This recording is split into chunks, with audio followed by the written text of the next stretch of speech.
আসসালামু আলাইকুম। আজকে আমি একটা জর্দা সেমাই রান্না করছি, সেটাই আপনাদের সঙ্গে শেয়ার করব রেসিপিটা। এটা কুড়মুড়ি জর্দা বলে। এটা অনেক কিছুদিন সংরক্ষণ করে খাওয়া যায়, নষ্ট হয় না। এখানে আমি কড়াইয়ে কিছুটা ঘি নিচ্ছি, একটু বেশি করেই নিতে হবে ঘিটা। তারপরে এর ভিতরে আমি কয়েক রকম বাদাম আর কিছু নারকেল কোড়াটা এটা একটু আমি চামচ দিয়ে তুলে তুলে নিছি। নারকেলটা একটু লম্বা লম্বা করে এটা ভালো করে ঘিয়ের সঙ্গে একটু ভেজে নেব। এই সেমাইটা খেতে অনেক টেস্ট লাগে, যখন নারকেলটা দাঁতের নিচে পড়ে খুব মজা লাগে খেতে।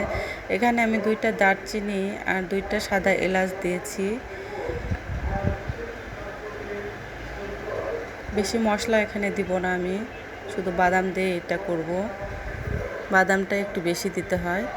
এখানে আমি 200 গ্রাম লাচ্চা সেমাইয়ের প্যাকেট নিয়েছি। সেই লাচ্চা সেমাই 200 গ্রাম পুরোটাই আমি ঢেলে দিলাম, দিয়ে ঘিয়ের সঙ্গে আরেকটু ভেজে নিব।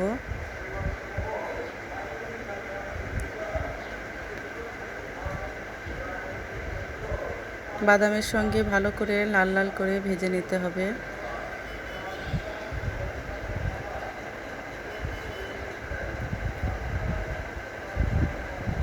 সেমাইটা একটু ভালো করে ভাজতে হবে, আপনারাও এভাবে একটু ভালো করে ভেজে নেবেন। তারপরে আমি 1 কাপের মতো চিনি দিয়ে দিলাম। চিনিটা আপনারা স্বাদ মতো দিবেন, যে যেরকম মিষ্টি খেতে পছন্দ করে। আমার মিষ্টিটা একটু বেশি পছন্দ, যার জন্য আমার মিষ্টি সবসময় একটু বেশি হয়ে যায়।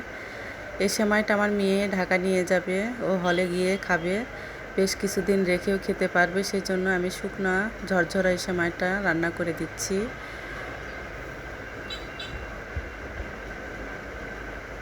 আমার বাসায় সবাই পছন্দ করে এই সেমাই। ঈদের দিনে আমার স্পেশালি এই সেমাইটা থাকতেই হবে। দুধের সেমাইয়ের চাইতে আমার এই কুড়মুড়ি জর্দা সেমাইটা সবাই পছন্দ করে, ছেলেমেয়েরা।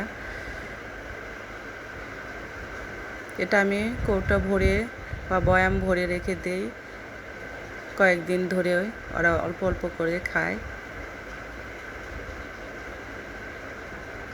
এরকম নাড়তে নাড়তে দেখবেন সেমাইটা একটু মুড়মুড়ে হয়ে আসবে, খেতেও তখন বোঝা যাবে যে হয়ে গেছে। খেতে অনেক টেস্টি লাগে।